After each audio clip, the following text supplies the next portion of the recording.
إن الله كان عليكم رقيبا يا أيها الذين آمنوا اتقوا الله وقولوا قولا سديدا يصلح لكم أعمالكم ويغفر لكم ذنوبكم ومن يطع الله ورسوله فقد فاز فوزا عظيما أما بعد فإن أصدق الحديث كتاب الله وخير الهدي هدي محمد صلى الله عليه وعلى آله وسلم وشر الأمور محدثاتها وكل محدثة بدعة وكل بدعة ضلالة وكل ضلالة في النار. Kaum muslimin dan muslimat yang dimuliakan oleh Allah Subhanahu wa ta'ala, kita lanjutkan kajian kita untuk mempelajari kitab Allah, memahami sedikit sesuai dengan apa yang Allah mudahkan bagi kita dari surah-surah dalam juz Ammah, yang kita harapkan semakin kita pahami, semakin bagus keyakinan kita, semakin bagus kita dalam berpetunjuk. Semakin kita pahami, kita harapkan hidup kita lebih tentram, lebih damai, dan yang lebih penting adalah semakin kita pahami, kita harapkan semakin menjadi sahabat Al-Quran, yang dengannya kita dijamin pasti akan mendapatkan kebaikan besar dunia, alam barzah dan akhirat. Malam ini kita berupaya memahami surah singkat 11 ayat surah Wad-Duha.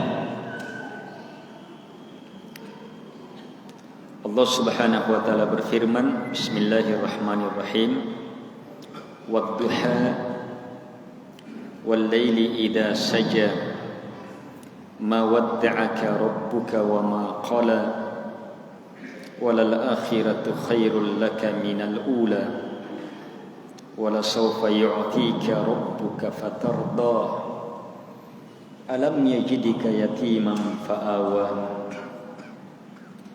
wa wajadaka dhallan fahada wa wajadaka 'ailan fa'aghna fa ammal yatima fala taqhar wa ammas sa'ila fala tanhar wa amma bi ni'mati rabbika fahaddith. Ini ayat termasuk ayat masyhur, surah-surah masyhur.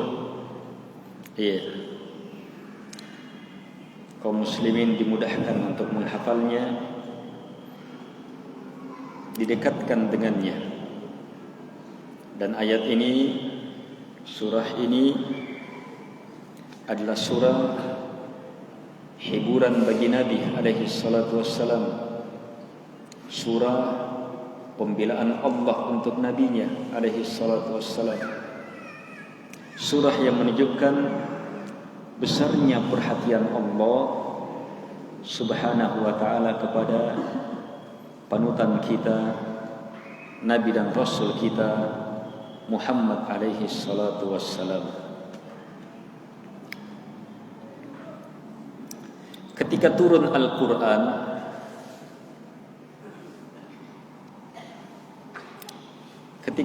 Al-Quran, di awal turunnya Al-Quran,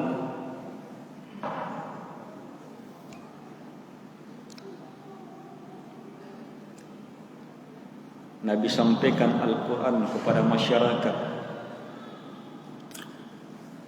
yang kemudian terjadi di beberapa masa selanjutnya Al-Quran tidak turun.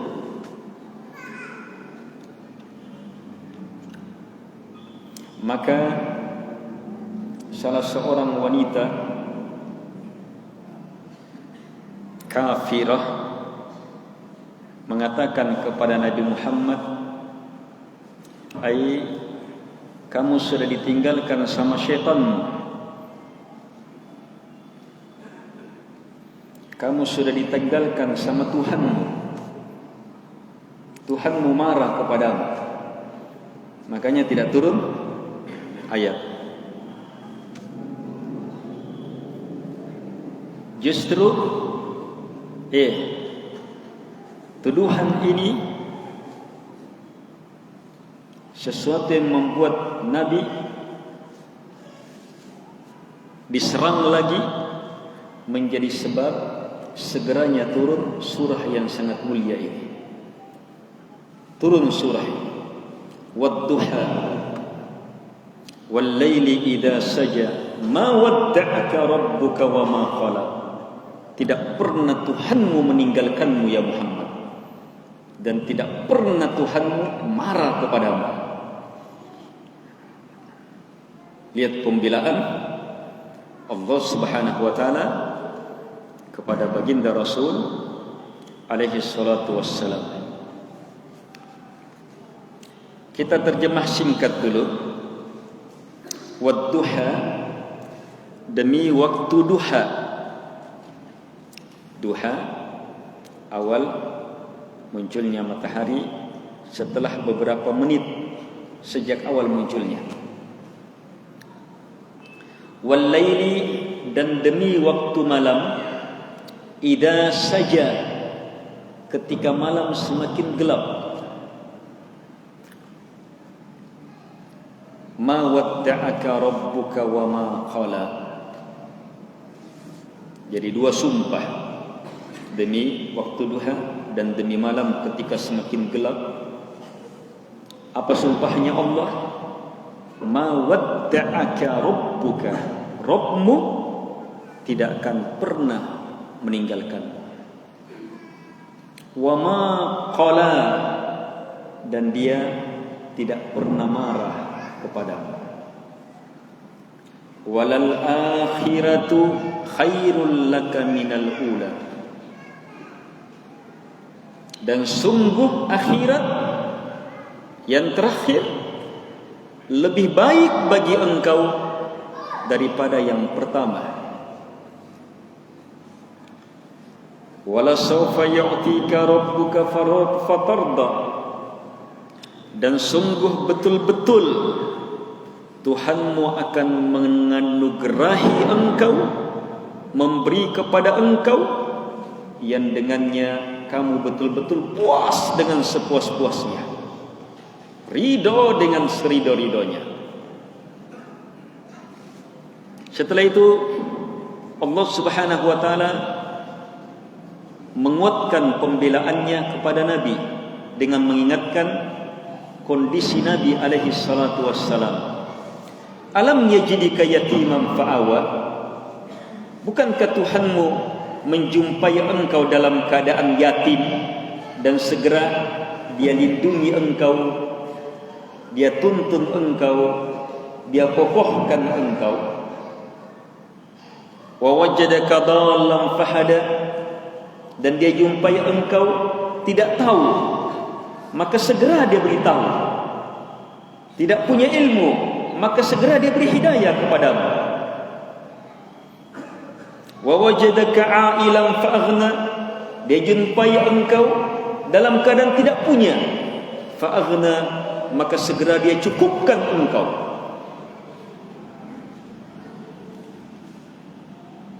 Fa'ammal yatima fala taqhar, karena itulah adapun terhadap anak-anak yatim, maka jangan sekali-sekali bersikap jelek kepada mereka. Wa ammas sa'ila fala tanhar, dan terhadap orang yang meminta jangan sekali-sekali kamu hentak bentak mereka. Wa amma bi ni'mati rabbika fahaddid, Dan adapun terhadap nikmat dari Tuhanmu, fahaddits, maka beritakanlah. Surah ini jamaah, surah yang sangat agung,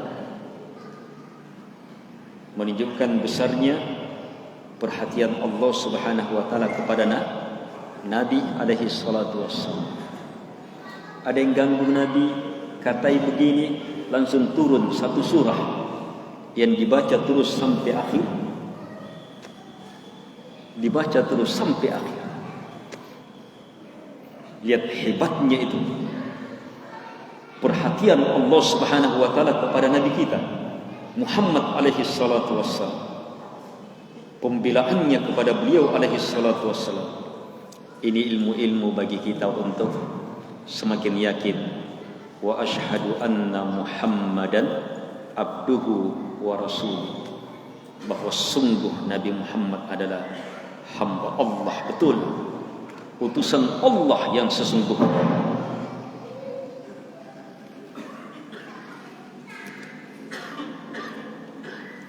Ayatnya berisi sumpah, kemudian yang disumpahi, dan sumpah ini turun membantah orang yang menuduh Nabi Muhammad alaihi salatu wassalam ditinggalkan oleh Allah.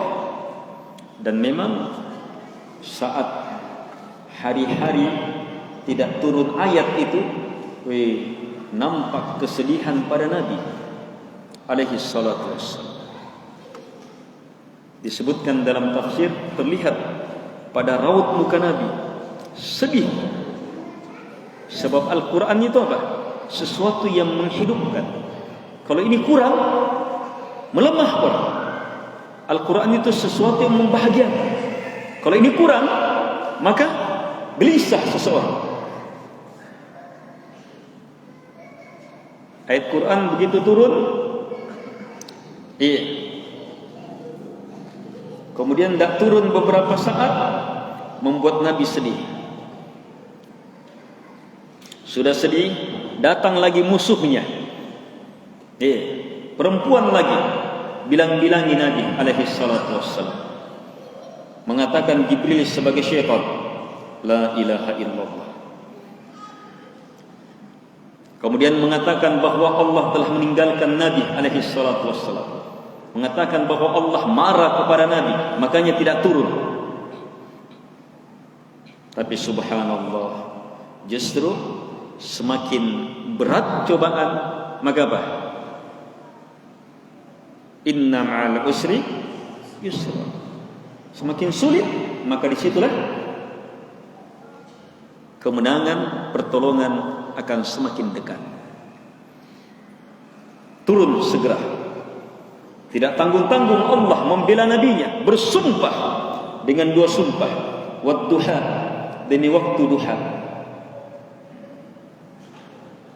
Ini mau membela Nabi, mau menghibur Nabi. Dan orang kalau sudah lihat waktu duha itu atalla samikan. Kalau sudah terbit matahari, bahagia para petani, semangat orang-orang kantor, yang rajin, dari punamala zakat. Itu waktu itu memberi kekuatan. Allah bersumpah demi waktu itu bahwa Dia Rabb-Nya engkau tidak pernah meninggalkan engkau dan tidak pernah marah kepadamu. Sumpah yang kedua, wal-lail, dan demi malam, idza saja, ketika semakin gelap. Allah bersumpah dengan dua waktu, siang di waktu duhanya, awalnya ketika semakin tinggi, dan waktu malam ketika semakin gelap. Dua sumpah ini memahamkan kepada kita bahwa siang dan malam silih berganti. Siang dan malam adalah kehidupan hamba. Kalau yang mengatur siang dan malam menebarkan kehidupan, maka tidakkah secara pasti dia pasti akan menghidupkan, membahagiakan Rasulnya yang dia atur secara khusus untuk turun ke muka bumi, membawa cahaya agama dan melenyapkan kegelapan.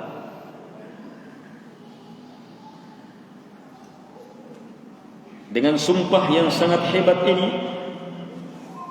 Allah tegaskan, ma wadda'aka rabbuka wa ma qala. Ma, kalimat penafian, tidak ada.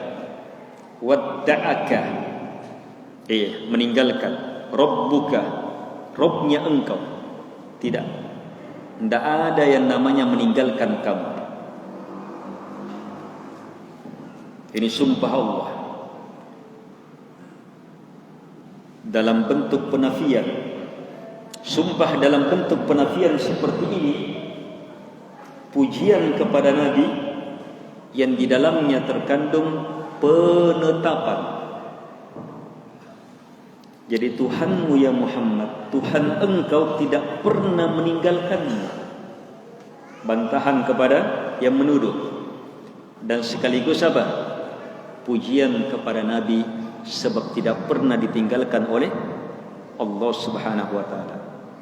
Dan untuk memahami makna pujian itu, kalau kita bisa memahami kaidah, ini kaidah agama dalam pujian-pujian, kalau pujiannya dalam bentuk penafian, maka nanti benar kita pahami kalau kita yakini lawan dari yang ternafikan.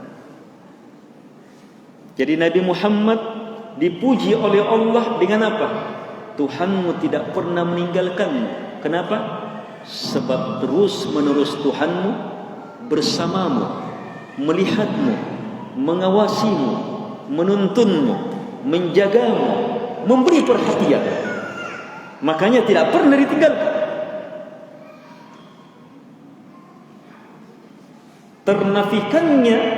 Ternafikannya ditinggalkan menunjukkan bahwa apa? Terus menerusnya Nabi dilihat, didengar, diawasi, dituntun, diarahkan, dijaga, dibela oleh Allah Subhanahu wa taala. Jadi kalimat ma wadda'aka rabbuka, itu kalimat pujian yang sangat hebat dan sekaligus menolak tuduhan.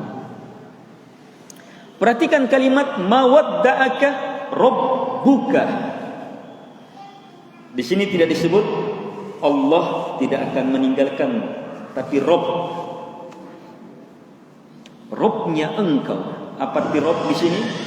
Yang mencipta engkau, yang menguasai engkau, yang mengatur engkau, yang memberi engkau nikmat umum dan nikmat khusus istimewa, yang memilih engkau menjadi nabi dan rasul, yang memberi engkau risalah, yang menjaga engkau. Rububiyah istimewa. Rabbmu, nama Allah Ar-Rabb disandarkan kepada Nabi Muhammad engkau.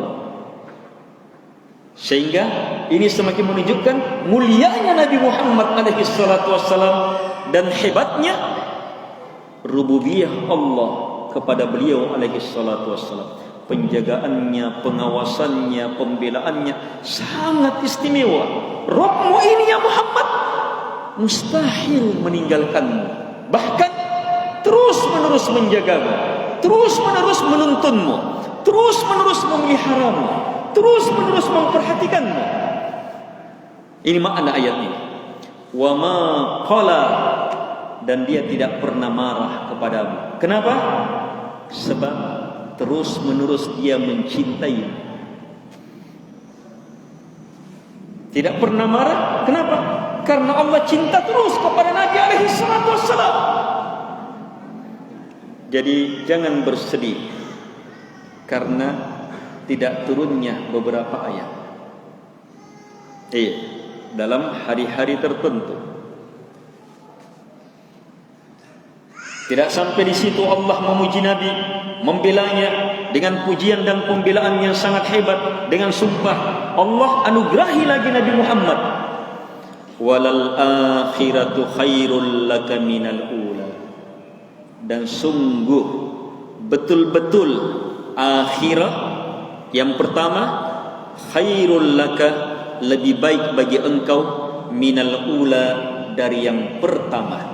Sungguh yang terakhir lebih baik bagi engkau dari yang pertama. Ini penafsirannya. Ibnu Katsir menafsirkan akhirat adalah yang terbaik bagi engkau daripada yang pertama, yaitu kehidupan di dunia. Kamu di dunia mulia, tapi di akhirat akan lebih mulia. Kamu di dunia hebat, tapi di akhirat akan lebih hebat. Kamu di dunia bahagia, tapi di akhirat pasti lebih bahagia. Ini sumpah Allah untuk Nabi Muhammad alaihi salatu wassalam. Sebagai jawaban dari apa? Tuduhan orang-orang musyrikin. Allah sudah tinggalkan kamu, kamu sudah ditinggalkan.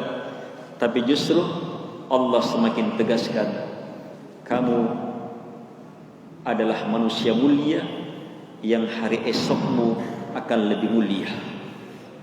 Kamu adalah manusia hebat di dunia yang di akhirat akan menjadi yang terhebat. Kamu sangat tinggi kedudukanmu dan di akhirat akan lebih baik bagi kamu. Kenikmatan yang kamu rasakan di dunia, maka di akhirat akan lebih baik. Ini Allah sudah pastikan untuk Nabi Muhammad alaihi salatu wassalam. Sehingga jangan bersedih. Coba lihat, kalau seandainya ayatnya sampai maqalah saja, sampai maqalah, maka itu sudah sangat luar biasa pembelaan dan anugerah kepada Nabi Muhammad alaihi salatu wassalam. Tapi ternyata tidak sampai di situ ayatnya. Walal akhiratu khairul laka minal ula. Penafsiran lain, akhirat yang terakhir, maksudnya hari-hari selanjutnya, kondisi-kondisi selanjutnya lebih baik daripada hari sebelumnya. Sehingga apa? Setiap hari Nabi Muhammad keadaannya jadi lebih baik. Setiap hari Nabi Muhammad ilmunya semakin baik, keimanannya semakin baik, ketakwaannya semakin hebat, kedudukannya semakin baik, seluruhnya semakin baik. Sebab Allah pastikan walal akhiratu khairul laka minal ula. Inilah jalan beliau alaihi salatu wassalam, jalan dakwah dalam menyampaikan agama. Nabi menyampaikan agama, berhasil. Besok akan lebih berhasil. Besok akan lebih berhasil. Besok akan lebih berhasil. Sebab walal akhiratu khairul laka minal ula. Karena ini yang terbaik bagi kamu. Iya. Maka coba lihat, Allah Subhanahu wa taala berhenti memberi anugerah kepada Nabi Muhammad alaihi salatu wassalam? Tidak.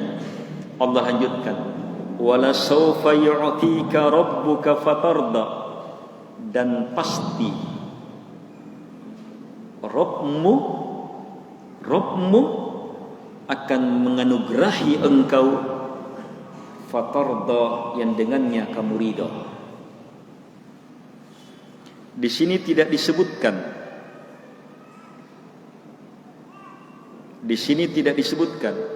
Tuhanmu akan memberi engkau. Tidak disebutkan apa pemberiannya, sebab pemberiannya sangat luas. Fatarda, yang dengannya kamu ridha. Tidak disebutkan kadar ridhonya, sebab kadar ridhonya tanpa batas. Para ulama sebutkan ini ayat yang menjelaskan anugerah kepada Nabi Muhammad yang sangat banyak, tidak bisa diungkap kecuali hanya dengan kalimat ini. Tidak bisa diungkap itu pemberian kepada Nabi Muhammad kecuali dengan kalimat ini. Singkat tetapi apa? Melingkup semuanya. Coba cermati jamaah. Mereka menganggapnya justru ditinggalkan, tapi hakikatnya justru apa? Dipastikan diberi dengan pemberian tanpa batas, sangat luas, sangat banyak, yang dengannya Nabi Muhammad alaihi salatu wassalam akan ridho seridho-ridhonya. Hebatnya ini, mulianya Nabi kita jemaah sallallahu alaihi wa ala alihi wasallam. Ini ilmu untuk semakin mengikuti Nabi. Iya. Sebab apa yang Nabi dapat itu apa? Tidak akan lepas umatnya juga. Tidak akan lepas untuk umatnya juga. Karena di antara pemberian kepada Nabi termasuk apa? Pemberian kepada umatnya. Di antara keridaan Nabi, keridaan untuk umatnya, apalagi di akhirat. Lihat bagaimana di padang mahsyar dalam hadis syafaat, setelah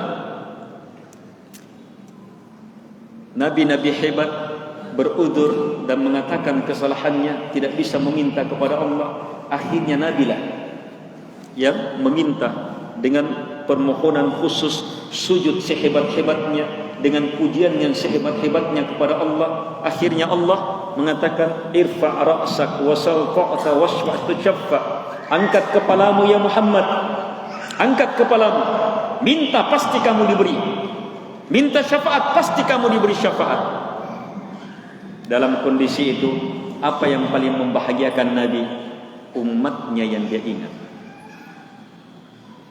Ini termasuk di sini. Pasti kami beri kepadamu yang dengannya kamu ridho. Umat Muhammad alaihi salatu wassalam, umat yang betul-betul mulia, dimuliakan oleh Allah karena kemuliaan nabinya. Karena itu jamaah, haknya Nabi kepada kita, tidak bisa. Haknya orang tua sama kita besar, tapi haknya Nabi sangat besar, lebih besar lagi.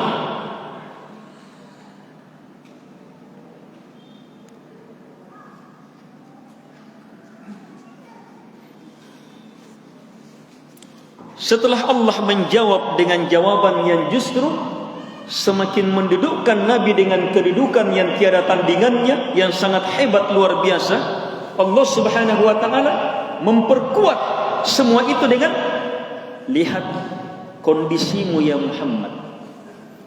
Alam yajidika yatiman fa'awa. Bukankah Tuhanmu menjumpai kamu yatim, kemudian dia bela kamu?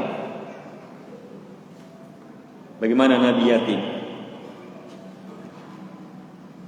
Beliau masih dalam kandungan, ayahnya meninggal.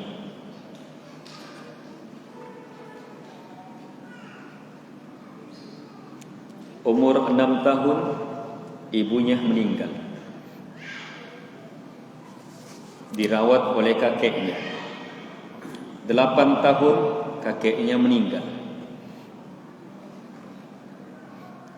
dirawat oleh pamannya Abu Talib. Terus membela Nabi sampai dewasa jadi Nabi dan Rasul. Iya. Di awal dakwah beberapa tahun Abu Talib juga meninggal. Ini makna yatiman. Tetapi bagaimana Allah membela Nabi? Bagaimana Allah membela Nabi? Dibela, bahkan sebelum lahir sudah dimuliakan. Sebelum lahir Nabi Muhammad sudah dimuliakan. Awal itu dibela, dikuatkan, dikokohkan.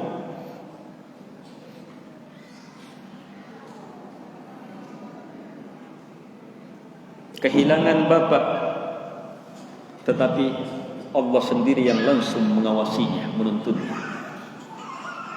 Ada malaikat yang tidak terhitung jumlahnya akan membela, mengawasi, menuntun Nabi. Sampai lihat bagaimana saat Nabi disusui, Tetap Allah turunkan malaikat untuk membersihkan Nabi, dibelah dadanya, dibersihkan. Itu selama di masa penyesuaian dengan Halimatus Sa'diyah. 2 kali Nabi dibelah. Yang kedua saat peristiwa Isra Mi'raj. Untuk apa? Allah kuatkan. Setiap Nabi kehilangan, dikuatkan dengan kekuatan yang lebih hebat, sehingga Nabi pun semakin kuat, semakin terjaga. Kehilangan, dikuatkan, semakin kuat, semakin terjaga. Kehilangan, dikuatkan, semakin kuat, semakin terjaga. Bukankah yang seperti ini memastikan tidak pernah meninggalkanmu, betul-betul menjagamu?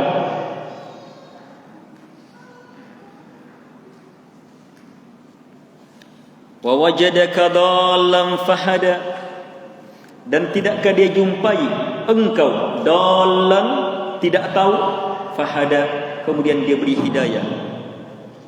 Semua orang Arab tidak ada yang diberi kitab kepadanya, tidak diturunkan kitab, makanya dibeli apa? Ummi. Ummi, tidak diturunkan kitab, tidak punya ilmu, tapi Allah beri hidayah. Nabi juga tidak tahu menahu tentang kitab, tapi Allah beri ilmu ini, beri hidayah besar ini. Bahkan dapat apa? Kitab tak tertandingi yang melingkup semua ilmu kitab sebelumnya, dan diberi kehebatan tidak pernah ada dalam kitab sebelumnya. Ini makna fahada. Kamu tidak tahu dulu, tapi dia beritahu, Allah beritahu kepadamu. Ini semuanya menunjukkan bahawa tidak mungkin beliau alaihi salatu wassalam ditinggalkan. Tidak mungkin ayat-ayat Allah subhanahu wa ta'ala itu jadi sesuatu yang memalingkan Nabi, menyesatkan Nabi. Bahkan terus menerus beliau tertuntun. Ini juga melingkup apa? Seluruh hidupnya Nabi. Dalam peristiwa ini Nabi tidak tahu, turun hidayah, diberitahu. Dalam peristiwa ini Nabi tidak tahu, turun hidayah, diberitahu. Dalam peristiwa yang itu terjadi peristiwa, Nabi tidak tahu, turun hidayah, diberitahu. Terus menerus seperti itu. Ini hidup Nabi alaihi salatu wassalam. Wa wajadaka 'alam fa'aghna, dan tidakkah Rabbmu menjumpai engkau ailan, tidak punya apa-apa, tapi Allah subhanahu wa ta'ala cukupkan engkau, sehingga Nabi menjadi orang yang paling hebat apa yang dia miliki. Walaupun bersamaan dengan itu Nabi apa? Nabi orang yang paling zuhud, tetapi tidak ada yang kalahkan banyaknya sedekahnya Nabi. Tidak ada yang kalahkan banyaknya bantuannya Nabi kepada fakir miskin. Sebab banyak jalurnya Nabi, jalur kebaikan, jalur berkah, jalur rezeki, dicukupkan betul. Dan bersamaan dengan itu kecukupan yang sebenarnya adalah kecukupan jiwa beliau. Karena itu beliau hanya merasa cukup apa yang untuk akhirat. Beliau bersabda, laisal ghina bi kathratil 'ard, innamal ghina ghinan nafs. Atau kama qala alaihi salatu wassalam, bukanlah kaya, berkecukupan itu dengan banyaknya uang dan barang. Bukan itu kekayaan, tetapi kekayaan adalah kekayaan jiwa. Karena kaya jiwanya, maka dia tidak perlu yang rendah-rendah. Cukup dengan kekayaan yang sebenarnya. Apa yang Allah beri? Rasa syukur, kekuatan kesabaran, kekuatan keimanan, kenikmatan saat mendapatkan nikmat. Itu orang yang paling cukup.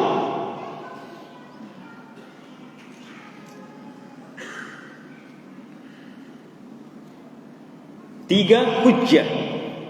Allah ingatkan kepada Nabi alaihi salatu wassalam, Tidakkah Rabbmu menjumpai engkau yatim, maka dia pun membelamu, menjagamu?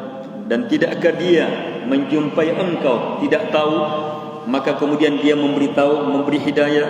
Dan tidakkah engkau, dia menjumpai engkau kekurangan, tidak punya, maka dia pun mencukupi engkau? Karena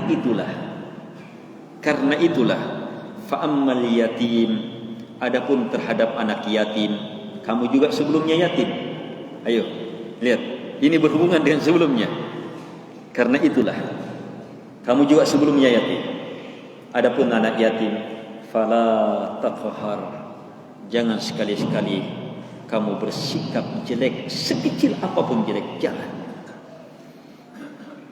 Kenapa? Sebab alam yajidika yatiman fa'awa, bukankah Rabbmu menjumpai kamu yatim juga, kemudian dia bela kamu, dia sayangi kamu, dia tuntun kamu? Maka kamu pun terhadap anak yatim harusnya seperti itu. Ini apa? Menuntun Nabi untuk bersikap baik terhadap anak yatim dengan langsung mengambil apa yang Nabi alami. Ini cara menuntun paling hebat. Ini cara menuntun paling hebat. Metode menuntun paling hebat. Sebab langsung diarahkan kepada sesuatu yang dialami orang. Sesuatu yang dialami orang. Ini cara penuntun paling hebat. Lihat yang kedua, wa ammas sa'ila fala tanhar.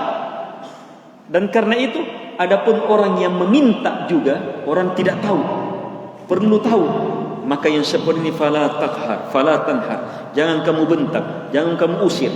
Sebab kamu juga sebelumnya apa? Kamu dulu sebelumnya dalam, tidak tahu. Fahada, Tuhanmu beritahu. Maka tugasmu adalah saat jumpai orang-orang yang tidak tahu, maka jangan kamu bentak. Nah, di sini semua orang yang berilmu yang mau memberitahu, jangan bentak-bentak orang, jangan usir-usir orang padahal orang mau belajar. Sebab kita juga tidak tahu. Ini dua ayat perintah kepada Nabi, pelajaran besar bagi kita. Iya, ada ilmu besar di situ, bahwa bagaimana kita bersikap kepada orang, bagaimana kita bersikap kepada orang. Lihatlah bagaimana Allah menyikapi kita. Lihat bagaimana Allah baiknya sama kita.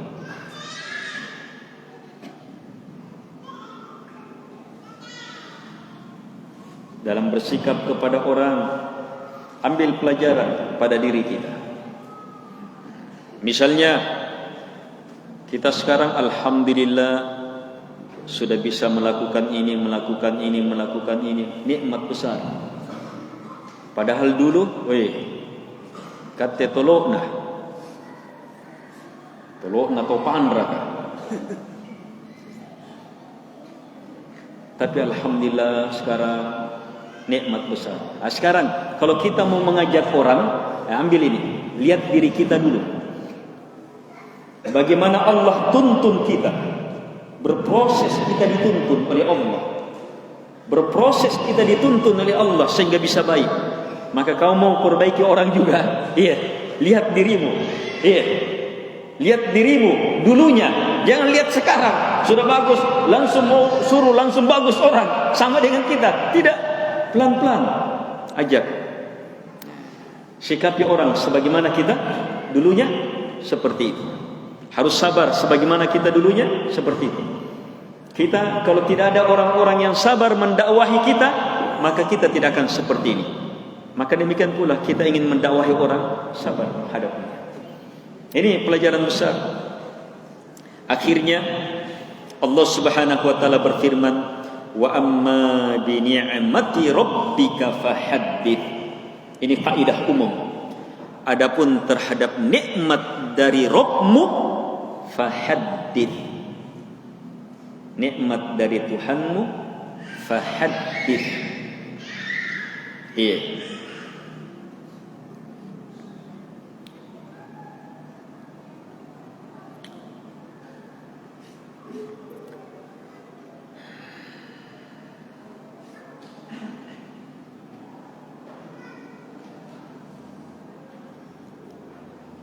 Adapun nikmat dari Tuhanmu, fahaddid,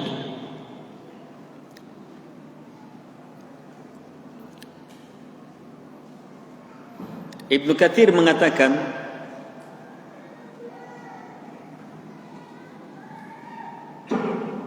kama kunta ailan faqiran fa aghnaka Allah fahaddid bi ni'matillahi alaik.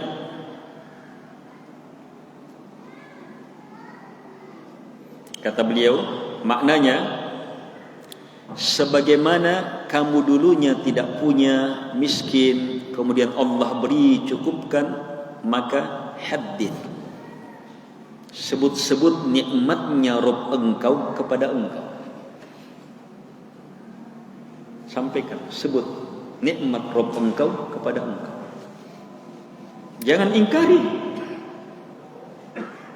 Fahaddid.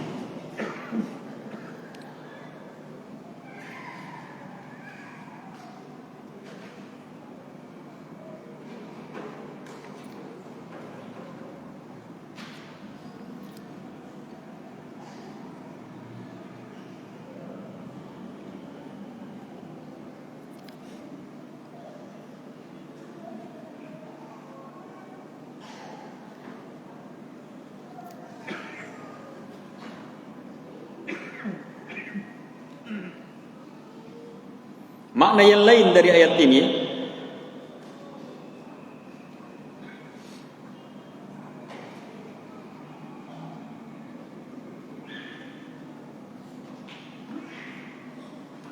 adapun nikmat dari Tuhanmu berupa kenabian, kerasulan, maka sampaikan.